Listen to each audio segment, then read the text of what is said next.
그래서 하나님은 다윗과 밧세바 사이에서 난 아들을 하나님이 죽이셨다 했습니다.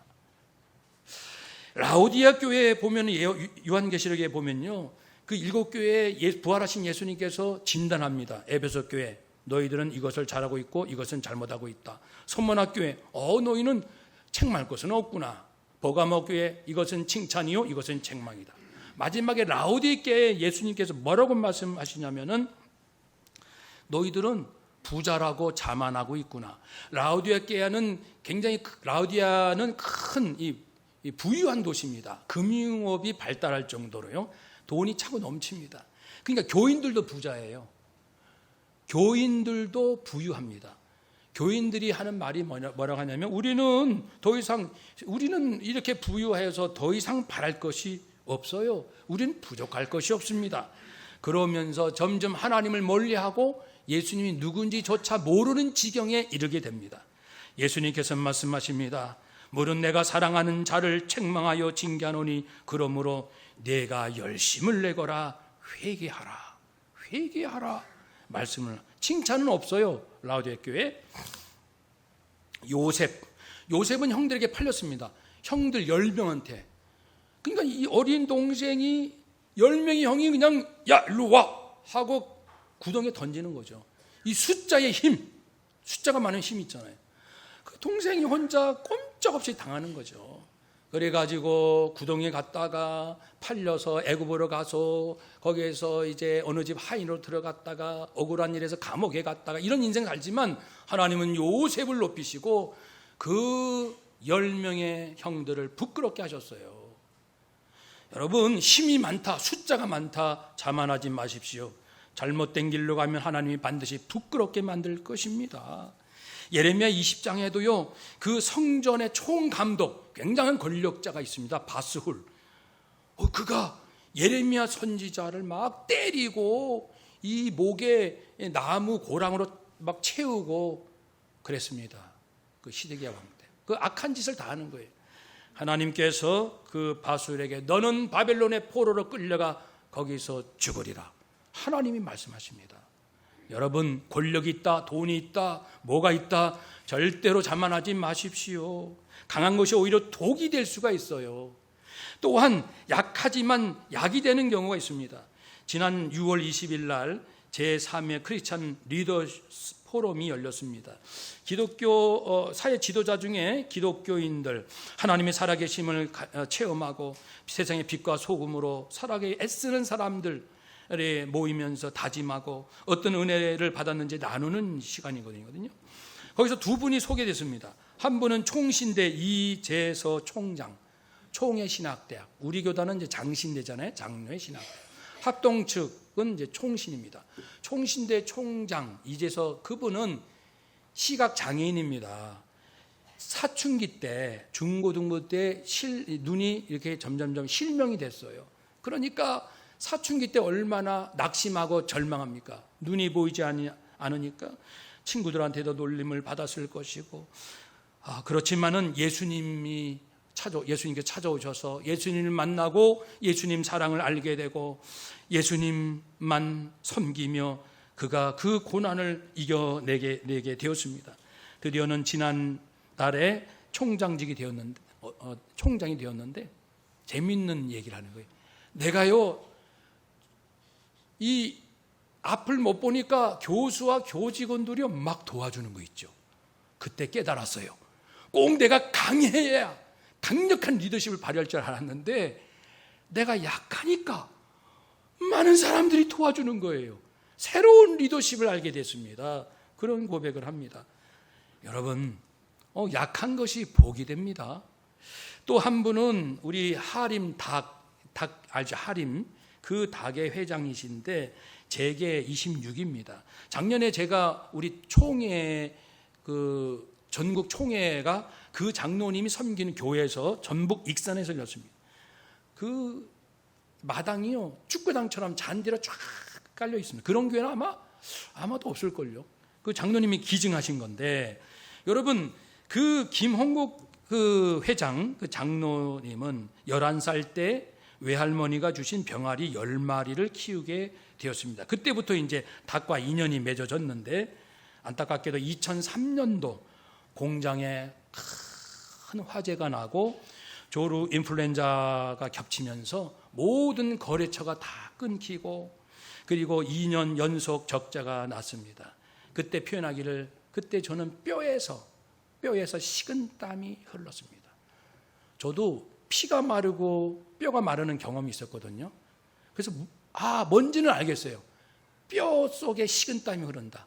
그러니까 이건 절체절명의 그러한 위기와 잠을 못 자고 숨도 못 쉬는, 제대로 쉴 수 없는 그런 고통이라는 겁니다.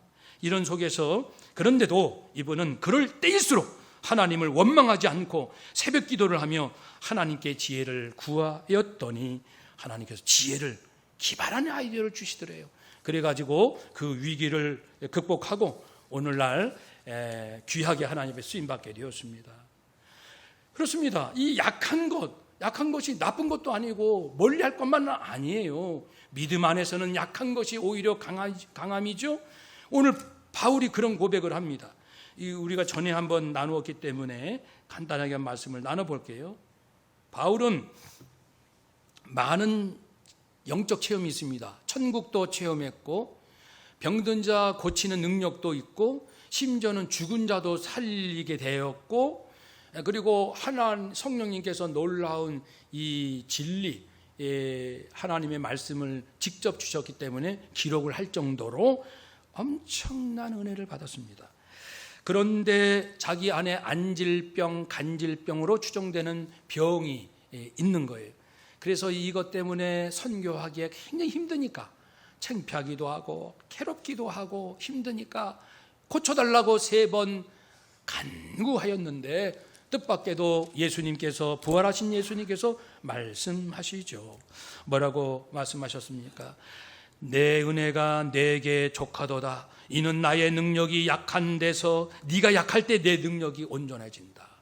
네가 약할 때, 예수님 저 좀 도와주세요. 주님이 도와주지 아니하면 선교할 수 없습니다. 복음을 전할 수 없습니다. 이 상처를 씻을 길이 없습니다. 적대자의 그 나를 해하려는 그 박해를 이겨낼 수가 없습니다. 저 좀 도와주세요. 이렇게 주님 의지할 때 주님의 능력이 나타나서 쫙쫙 해결해 주신다는 거예요. 네가 약할 때 내 능력이 온전해진다. 네가 받은 게 너무 많은데 몸마저 건강하면 너는 틀림없이 교만할 거다. 이런 말씀이 앞부분에 암시되어 있지 않습니까? 그렇습니다, 여러분. 우리 안에는요, 강한 것이 있고 약한 것이 있어요. 강한 것일 때, 겸손할 때 잘 사용하고, 약한 것은 약한 대로 쓸 때가 있습니다. 우리의 영상을 잠깐 보겠습니다. 이 백향목과 시띠나무라는 두 나무입니다. 성경에 이 두 나무가 소개되는데요. 백향목은 이 레바논의 그 원산지인데 키가 한 40m 쭉쭉 뻗는 멋진 나무. 그래서 수목의 왕이다라는 별명도 있고 하나님의 나무다라는 그런 별명도 있습니다. 성전에 기둥을 세우는 데 쓰임받기도 하고, 또 이 돛담배 있죠. 돛을 세우는 데 쓰이기도 하고, 하여튼 그 중심을 잡는 데 멋지게 쓰임받는 그런 나무입니다. 그래서 그 성경에서는요, 노인들, 하나님의 백성들, 노인이지만 그 늙어감이 참 아름답다라는 표현을 할 때에도 이 백향목으로 비유하곤 합니다. 늙어도 결실하고, 늙지만 열매가 여전히 있어요. 진액이 풍족하고, 그러니까 이 안에 내가 비록 늙었지만 이 안에 사랑도 풍족하고 지혜도 풍족하고 진액이 막 넘쳐나는 거예요. 뿐만 아니고 빛이 청청하다. 우리 예수 믿는 사람들의 어르신들은 멋지게 늙어야 됩니다. 빛이 청청해야 합니다. 누구에게도 다 정말 세상에서 주는 그러한 그렇게 치장된 못이 아니라 이 안에 예수님이 있고 진리가 있고 사랑이 있고 생명이 넘치고 섬기고 겸손하고 중보기도 하고 이웃을 축복하는 그것으로서 노인의 그 뒷모습이 빛이 나는 그런 모습을 설명할 때도 백향목 같다고 표현합니다. 반면에 시띠 나무는요, 이 나무도 그렇고 이 아주 잘 나온 나무입니다. 특별한 나무예요. 저 정도는. 또 하나의 사진을 보면은 주로 광야에서 자라는데 저것도 제대로 멋진 겁니다. 대부분은 키도 작고 구불구불하게 생겨가지고요, 볼품도 없습니다. 그런 나무.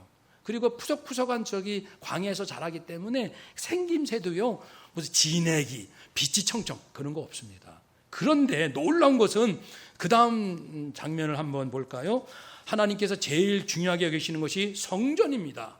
성전에서 제일 중요한 것이 지성소고요. 지성소 안에는 언약궤가 있습니다. 천사 둘이 서로 마주보고 있고 그 다음에 이렇게 궤짝이죠.